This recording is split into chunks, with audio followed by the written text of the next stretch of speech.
一座关押着非正常人类的特殊监狱，不仅有那些自称神谕者的疯子，还有极为罕见的吸血鬼一族。其中最让格里夫在意的，当属他昨晚亲手捕获的猎物——转世恶魔拉舍尔。其仅用了1天，便从蝌蚪长成了婴儿。罗文本以为是自己的特殊能力影响到了孩子，可没想到仅仅过了3天，男孩竟越长越快，很快便有了5、6岁的样子。而且他的食量极大，脾气也极为暴躁。可毕竟是自己生的娃，罗文只好耐心地惯着。可就在他忙着做家务时，家里的幽灵却突然出现，还说感受到了邪恶的力量。他给了罗文一个忠告。其实罗温自己也清楚，这个孩子很有可能来自灵界的拉舍尔。虽然没有怀胎10月，可对方也是从自己体内诞生的。为了搞清楚拉舍尔的灵魂还残留多少，他第一次对男孩施展了自己的能力，可结果却很正常。男孩的身体跟普通人没什么两样。罗温将这一情况记录了下来，却在最后人类这个单词上打了个问号。思索间，卧室突然传来男孩的惨叫声，他顿时爆发出了作为母亲的本能，施展能力打开了房门。可万万没想到的是，男孩竟然又长大了1圈。这衣服可刚买没几天啊！母爱让罗温放下了心中的芥蒂，可就在他抱着男孩安慰时，却没注意到对方脸上竟露出了一丝陶醉的神色。随着时间的推移，男孩在长大的同时，心智竟然也在跟着发展。15、16岁正是叛逆的年纪，他竟然在地下室找到了个人偶玩具。看着这一幕的罗温顿时吓坏了，因为当初那个恶魔拉舍尔就曾寄居在这上面。他想上前将人偶拿走，岂料男孩却猛地推了他一把。惊恐中，罗温不自觉地发动了能力，看着地上的血迹，罗温立刻意识到自己搞错了。可他对如何管教熊孩子根本没什么经验，只好暂时将其交给家中的长辈照顾，自己则来到了工作的医院，将带有男孩血迹的玻璃进行了化验，想看看其中到底有何古怪。可就在等待化验结果时，一个病房里的小女孩吸引了他的注意。对方明知自己得了绝症，却很懂事的不想让妈妈哭泣，这跟家里那个逆子形成了鲜明的对比。他一时间有些心软，便发动能力治好了小女孩的绝症。可这番治疗消耗极大，就在罗温倒在椅子上陷入沉睡时，男孩竟然又长大了几岁，变成了一个17、18岁的小伙子。等罗温休息好回家后，他被惊得一时间有些不知所措，本想给对方一个拥抱，岂料男孩竟突然亲了上来。罗温赶紧制止了这一荒谬的行为。两人现在已经差不了几岁了，虽然是母子，可有些亲昵的举动显然已经不合适了。男孩有些委屈地来到窗边，却隐隐约约听到了不远处有嬉戏打闹的声音。趁着罗温不注意，他偷偷溜出了家，潜入了一家正在开派对的酒吧。看着面前无比香艳的一幕，他似乎闻到了跟母亲身上一样的味道，今晚注定会是个无比疯狂的夜晚。然而没过几个小时，男孩便慌张地敲开了家门，他也不知道究竟是怎么搞的，只希望母亲能救救这个女孩。可罗温虽然能医治绝症，却没法让人起死回生啊！跟大部分犯错孩子的母亲一样，罗温下意识地便包庇起了自己儿子。他把男孩锁在了地下室，自己则抱着尸体来到了河边，使用女巫的能力将其永远沉入了河底。可他没想到的是，被关入地下室的拉舍尔却耐不住寂寞，偷偷溜出来继续寻找起了猎物。他循着梅菲尔家族女巫的气息，很快在附近一栋别墅内找到了一位熟女。虽然家里突然出现个陌生男人很奇怪，可身为女巫的爱丽丝拥有占卜能力，她用塔罗牌测算过，自己只要不出门就不会有生命危险。而且她总觉得男人有些熟悉，好像曾经在哪里遇到过。相逢不如偶遇，她当即邀请了拉舍尔去家里喝一杯，孤男寡女共处一室，而且双方还互有好感。就在度过了一个美好的夜晚后，拉舍尔疼爱地看着熟睡中的女人，突然感觉肚子还是有点饿，正想去冰箱里找点吃的，岂料客厅里突然传来了惨叫声。爱丽丝捂着肚子不停哀嚎着，这便是拉舍尔的宿命。恶魔与女巫的结合注定不会有一个好的结局，可拉舍尔毕竟才刚出生7天，他完全是靠着本能在寻找自己喜欢的味道。爱丽丝死去的消息迅速在家族中扩散，罗温第一时间赶到了现场。他本想使用能力查看一下对方生前的画面，却被前来收尸的男人打断。好在通过查看屋内残留的气息以及那丢在角落里的奶瓶，他很快意识到是自己儿子干的。罗温循着儿子的气息一路找到了小树林，对方果然就躲藏在了这里。罗温希望儿子能跟自己回家，一起想办法解决目前的困境。可拉舍尔却正是叛逆的年纪，固执地认为母亲只是想控制自己。眼看拉舍尔就要逃走，情急中罗温再次施展出了女巫的能力。可拉舍尔显然不觉得人命比自由重要，他头也不回地向树林外跑去，毕竟是自己亲生的。罗温始终没能痛下杀手，只是一个劲的施法制造路障，希望能将拉舍尔困住，可惜最终还是失败了。就在几个小时后，拉舍尔躲进了一个地下室，彻底逃离了罗温的追踪。几滴血液从他手上的伤口处滴落，意外被地上的甲壳虫吞噬。谁也不知道虫族与恶魔结合后会发生什么。随着拉舍尔倒在地上沉沉睡去，几公里外的一个普通公寓内，年轻的摩雅跟母亲吵了起来。作为梅菲尔家族的一员，他天生便拥有读心的能力，可无论是谁都不喜欢自己的内心暴露在别人面前。于是母亲只好天天在家里把音响开到最大，以此抑制摩雅的能力。可摩雅哪受得了天天在家听广场舞的音乐呢？他有些气愤地摔门而出，却没想到这一次见面竟成了永别。就在这天晚上，拉舍尔循着味道找上了门。You came. I always knew you'd come back. 几个小时后，摩雅回到了家，可屋内却一片寂静。那恼人的广场舞音乐不知何时已被关上。他本以为母亲只是睡着了，直到手上传来湿滑的触感，他终于意识到了不对劲。可惜已经晚了。随着又一个女巫死去，这回罗温再也没有办法封锁消息了。可他也明白，一旦儿子落到梅菲尔家族手里，一定不会有什么好下场。他发动能力让天空下起了大雨，希望能尽量遮盖拉舍尔残留的气息。可这招显然治标不治本，要想在不伤害拉舍尔的情况下将其控制住，他还需要一个强力的盟友，而曾经被他化作石雕的科特兰便是最好的人选。Come on, you have a lot to do, and you work for me now. Lucky me. 为了保护家族的其他女性，罗温决定配置一瓶魔药，消除众人身上的女巫气息。可由于他的力量来自拉舍尔，两人只要离得越远，这份力量就越弱小。如今的他甚至连正常的点蜡烛都做不到，只能无奈采用了最原始的办法。在科特兰的帮助下，罗温在家中举办了一次派对，邀请了家族里的大部分巫师。可要怎么说服他们喝下魔药却成了难题。在家族历史中，拉舍尔其实一直是作为守护神的存在，如今转世投胎后，很多人都是看在拉舍尔的面子上，这才接受罗温邀请的。要怎么解释拉舍尔其实是个专杀女巫的恶魔呢？可罗温也只能硬着头皮上了。尤其是看到有个男人在派对上不停地询问有没有人看见他失踪的女儿，罗温眼前仿佛闪过了那具被拉舍尔糟蹋过的尸体。可拉舍尔毕竟是他亲生的，他本来并不想宣布拉舍尔所犯的罪行，但一个电话突然打了过来，竟是拉舍尔又犯事了。原来自从上次被罗温打跑后，他在公园偶遇了一个同类，两人一见如故。眼看拉舍尔如此迷茫，不知道自己来到这个世间究竟要干什么，作为前辈的男人教导他 When meant to call the herd. It's a natural thing, like Mr. Darwin taught. Listen to your appetites, your instincts. It's all you can do. You live by their rules, and you'll go crazy. 随着男人的离开，拉舍尔仿佛领悟到了什么，他来到一家酒吧，上来就点了2大杯牛奶。虽然他的身体已经成年了，可毕竟刚出生1个多礼拜，还处于哺乳期，想喝奶也很正常吧。老板娘倒也没有多想，可就在把2杯奶喝光后，拉舍尔却还有些意犹未尽，居然打起了老板娘的主意。原来老板娘正是梅菲尔女巫的一员，拉舍尔被她身上的气息所吸引，忍不住想要发展一下爱情。可老板娘的丈夫就在边上，眼看勾搭不成，他竟一直忍到了店里的客人走光，随后起身锁好大门，转头就想用强。老板娘奋力挣扎，老板也掏出了球棍上来帮忙。可拉舍尔虽然失去了恶魔的记忆，力量却远超普通人类，反手就把老板按在了墙上。好在老板娘及时打碎了酒瓶，径直捅向了拉舍尔的腰子，疼痛让他瞬间清醒过来，恢复了属于人类的理智。他此刻就像一个犯了错的孩子，急切地想要回到母亲的身边。得知这一消息的罗温知道不能再等了。Hey, listen up! 要是让拉舍尔回家闻到这么多女巫的味道，肯定会因此陷入疯狂。他宣布了拉舍尔是恶魔的事实，随后又公布了最近遇害的女巫。就在一片嘈杂的议论声中，梅菲尔家族的成员分成了2派，一些人接受了这个事实，喝下魔药去除了身上的女巫气息，可还有一些人觉得罗温欺骗了大家，已经不值得信任了。有个受害者的妹妹想要离开，罗温怕她受到伤害，焦急中使用能力关上了大门，岂料爆发出的力量却出奇的大，瞬间将2人转移到了异世界。而力量的增强也意味着拉舍尔就在附近，他让众人待在屋内，随后决定独自出门做个了断。他曾经答应过受害女巫的家属，再次看见拉舍尔后绝不会再留情，可那毕竟是自己的亲生儿子。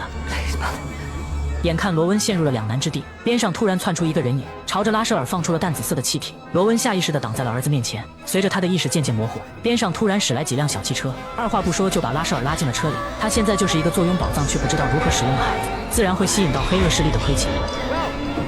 可就在将拉舍尔转移到猎魔协会后，格里夫却并未在牢房发现对方的身影。他找到管理员询问，岂料登记簿上竟然根本没有拉舍尔的名字。他瞬间意识到自己上当了。好在用于抓捕拉舍尔的车辆很快被找到。格里夫见状当即单手捏印，在车内仔细搜寻拉舍尔的气息。他拥有记忆回溯的特殊能力，能够通过触碰物品回溯过去发生的景象。随着他的感知，真相渐渐浮出水面。拉舍尔已被秘密转移，他从始至终都被人利用了。而在这一系列事件中，受影响最大的其实是罗温。他的力量源自拉舍尔，对方只要离他越远，他的力量就越弱小。之前他能力失控把妹妹变成了幽灵，如今再想变回来就难了。更糟糕的是，他们所在的古宅也是基于拉舍尔建立的，如今墙壁已经变得比纸都要薄了。一旦拉舍尔的力量彻底消失，房子没了倒是小事，问题是两个妹妹可能永远回不来了。罗温和坦尼亚终于达成了一致，为了救回自己的亲人，关于是否要杀死拉舍尔的问题得先放一放了。他们找到了家族的长老，希望能用巫术锁定拉舍尔的位置，同时讨论一下如何去除拉舍尔身上的魔性。可刚一走进屋内，他们便看到了无比惊奇的一幕。原来唱片机中封印着一只恶魔，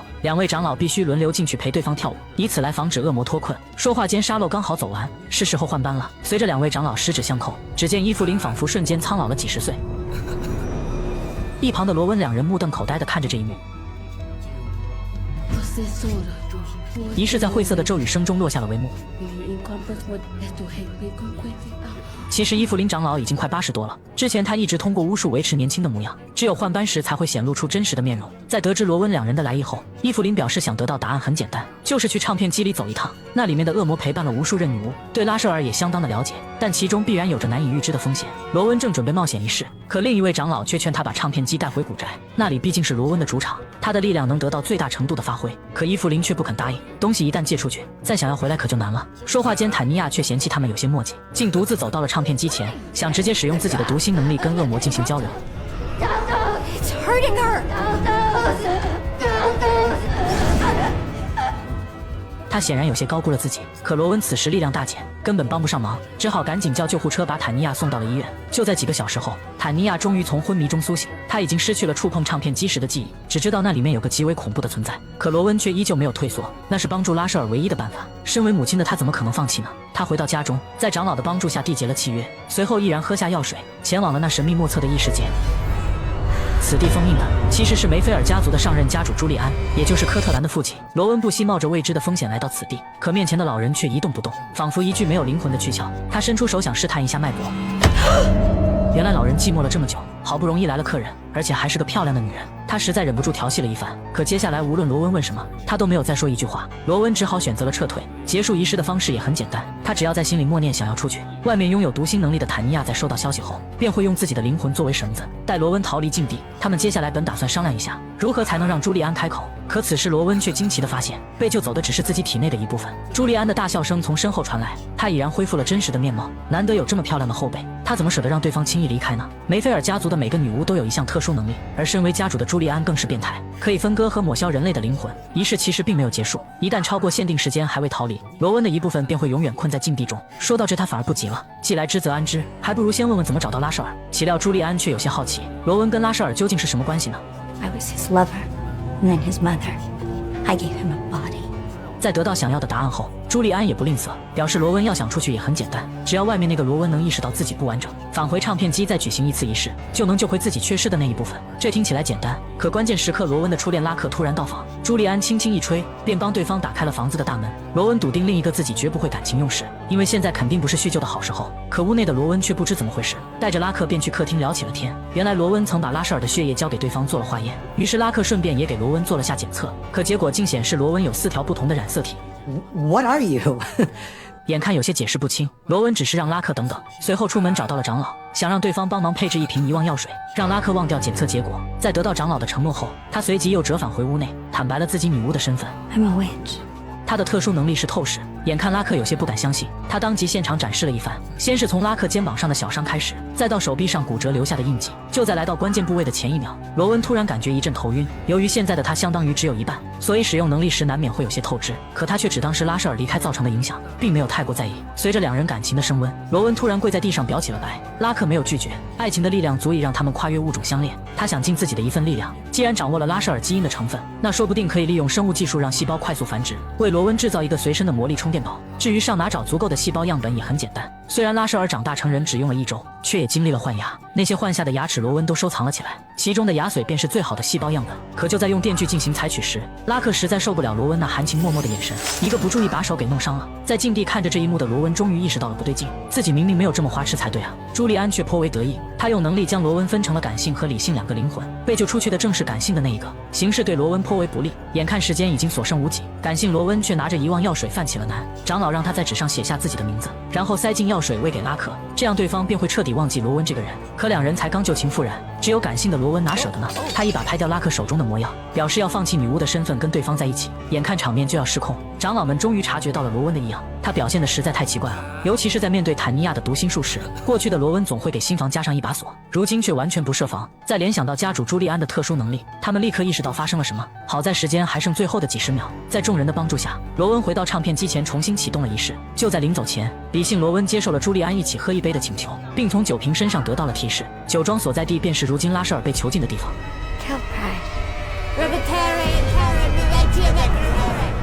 Bon voyage, mon cher. 而与此同时的苏格兰，拉舍尔却被安排了一场古怪的婚礼，而且新娘看起来还不错。拉舍尔心中燃起了熊熊欲火，作为恶魔转世的他对女巫极为敏感，恨不得立刻就冲上去。好在身后的村民紧紧拉住了绳子，时机还未成熟，他们要在拉舍尔与女巫的成婚之夜举行仪式，让家族的另一位守护神降临人间。可拉舍尔却不知道这些，他的心中只剩下了欲望。就在喝下了女仆递来的牛奶后，他只觉得一阵头晕目眩，随即重新被戴上了头套。而此时的罗温却还在赶来的路上，对方不知道用了什么方法，竟然屏蔽了他跟拉舍尔之间的联系。说话间，车胎传来一阵异响，拉克赶紧稳住方向盘，将车开向了小路。这地方仿佛被施加了某种结界，迫使他们只能步行前进。好在目的地已经近在眼前，就在走了半个多小时后，一个神秘的小村庄出现在了眼前。关于拉舍尔的传说便是从此处开始的。相传梅菲尔家族的首个女巫为了保护村庄，从灵界召唤来了拉舍尔作为守护神。众人漫步在大街上，发现村民们个个穿着奇装异服，似乎在庆祝某种节日。坦尼亚发动了自己的读心能力，原来这是1年1度的圣米迦勒节。想不到一个用恶魔当守护神的家族，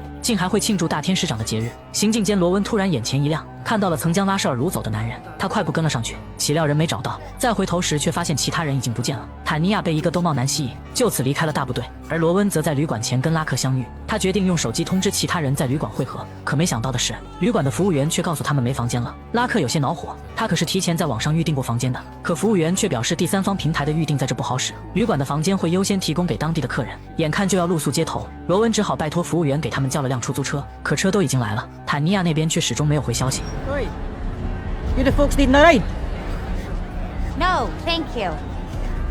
罗温不想抛弃同伴，可就在来到酒吧跟科特兰会合后，拉克提议不如先找个地方住，等第2天庆典结束后再来找人。正好司机也不想放弃这单生意，来酒吧找到了几人，罗文只好答应了下来。随着夜色渐深，司机却越开越偏僻。罗文问了几次还有多远，可对方的回答却都是快到了。就在他忍不住要发火之际，车子终于在一栋老宅前停了下来。可这地方怎么看都不像是旅馆啊！老宅的主人率先开了口 Welcome my home.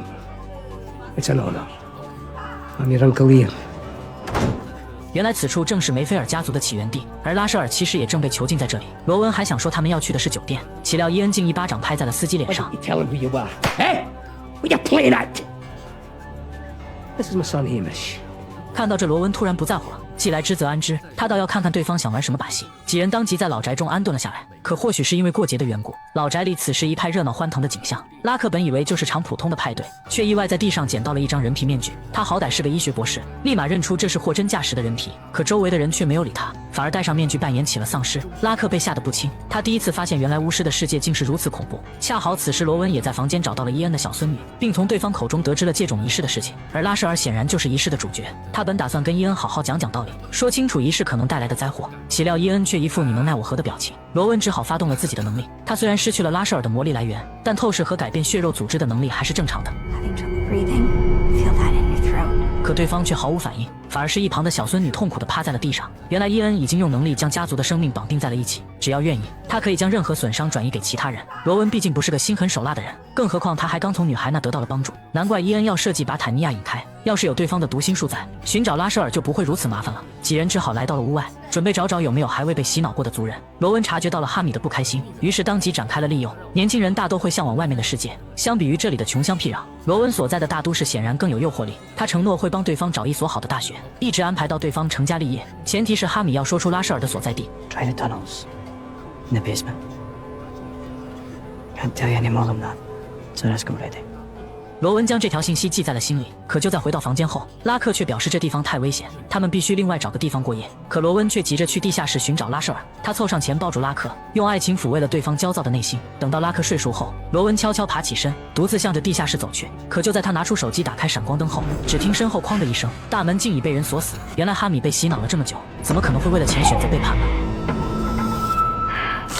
好在虽然被困地牢，但哈米也的确没有说谎。拉舍尔就被关在了附近。罗文已经感受到了身上魔力的恢复，他轻松打开了牢门，甚至还顺手解救了被困于此的坦尼亚。可就在找到拉舍尔所在的房间后，久别重逢的母子俩竟变得有些陌生。罗文希望他能压抑心中的欲望，只当个普通人。可拉舍尔自从远远地见了新娘一面后，便陷入了爱河不可自拔。而且他已被洗脑。作为恶魔转世，拉舍尔的血肉充满了魔力，对巫师来说就跟唐僧肉差不多，一滴血便能让枯木逢春，瞬间长成一棵大树。他认为自己有义务将这神奇的血脉延续下去。罗文拿他没办法，只好先走一步看一步。可他不会想到的是，伊恩已经在悄悄剪除他身边的帮手了。就在昨天晚上，一个女人偷偷溜进了他们的房间，随后利用巫术催眠了拉克。紧接着身后的2位老仆便开始了仪式。每次家族的孩子出生时，他们都会举行一次仪式，方便伊恩进行控制和洗脑。而拉克则是这个仪式中唯一的普通人，在催眠术的作用下，他感受不到任何的痛苦，甚至第2天起来还会觉得特别精神。而科特兰这边也同样被蛊惑，与伊恩一起通过唱片机前往了灵界。他原本只是想找朱利安问清楚自己的身世，岂料却着了伊恩的道。哈米作为救他们出来的绳子，可以选择拯救被困在灵界的任何灵魂，当然也包括朱利安。他们从一开始看上的其实就是科特兰的肉身，虽然老了点，却由于血脉的原因不会产生任何排斥反应。科特兰就此被困在灵界中。而罗温却还对危机一无所知。第2天的婚礼前夕，他穿上了特制的礼服，希望能再劝一次拉舍尔，可惜依旧毫无作用。婚礼正常举行，说起来这婚礼的过程也挺新奇的。新郎会先被扼上一段时间，然后用绳子拴在一侧，而新娘也同样如此，没有繁琐的改口环节。作为婆婆的罗温只需要在场下看着，随后在族中长老的鸣唱中，一旁的侍女会将新娘的头纱揭下。2位新人虽然是第一次见面，可看着跟自己母亲如此相似的蓝眼睛，拉舍尔瞬间便按捺不住了，差点就挣脱了身上的束缚。好在长老也没让他等太久。随着唱词的结束，一个大汉拎着斧子便走了上来。罗文激动地站了起来，他本就不同意这门亲事，岂料一旁的族长伊恩却将他拉住，随后拿出小刀在手上划了一下。奇怪的是，伤口处没有一丝血迹，而不远处的拉克却突然惨叫起来。罗文顿时明白了，自己心爱的小男友这是中了血咒，无论伊恩对自己造成任何伤害，最终都会被转移过去。至于举行婚礼后会发生什么，其实还跟梅菲尔家族的起源有关。此时格里夫从猎魔协会找到了一具骸骨，正是来自拉舍尔的第一次转世。通过自己回溯记忆的能力，关于拉舍尔的秘密终于被解开。就在500多年前，女巫一族的王后诞下了一个男孩，可由于其父亲只是个凡人，为了避免血脉被玷污，他只能忍痛将婴儿杀死。但负责执行的女巫却于心不忍，偷偷将男孩送回给了其父亲。父子俩为了回到远在苏格兰的家乡，在路上足足走了15年，可等到达目的地后，却只看见了一片废墟。为了重建家园，父亲教给了他驯狼的技巧，同时也让他明白了自己血脉的力量。梅菲尔家族从此地开始开枝散叶，而拉舍尔也寻得了自己的挚爱。他轮回了这么多世，其实就是想把自己的血脉延续下去。而就在婚礼结束不久后，仅仅过了1天，新娘便进入了分娩期。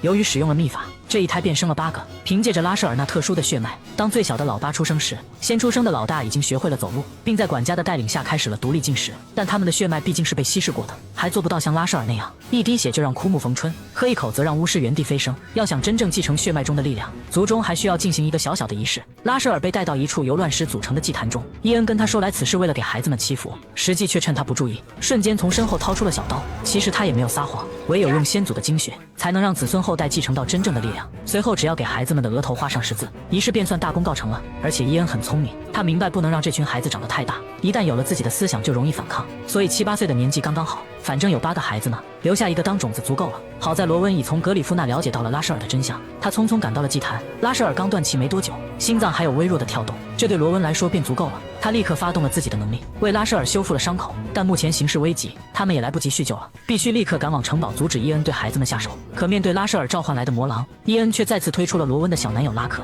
由于血咒的存在，要想动他就得先从拉克的尸体上跨过去。关键时刻，朱利安竟突然飞了出来，他已经喝了拉舍尔的那盆精血，顺便还解除了伊恩部下的血咒。罗温再也不用有所顾忌了，双方展开了激战。利用强大的巫术，伊恩的族人被打得毫无还手之力，而他自己也被魔狼咬断了脖子。可拉舍尔却不幸被飞来的斧子击中了心脏。虽然罗温及时用落雷击毙了敌人，但在接连受到2次重创后，而且这次伤到的还是最为关键的心脏，以他目前的魔力根本无法治愈。绝望中，朱利安拿着精血走了过来。他刚刚其实完全可以选择帮助伊恩，从而获得源源不断的精血供应，但一个人成神太寂寞了，而伊恩那个野心家又太过危险，所以他才选中了罗温与自己为伴。只要喝下剩余的精血，罗温就能获得足够的魔力复活拉舍尔，但他也将彻底失去人类这个身份。眼看格里夫已经在组织孩子们撤退，朱利安将最终的决定权留给了罗温，自己则赶往了结界入口。但为了不伤到孩子们，他的落雷最多也就是起到点恐吓作用，就算被救走了也没关系，抓人的事大可以放到第3季再说。而此时罗温也做出了自己的选择，他想要救人，但却绝不会与恶魔为伍。随着精血被喝光，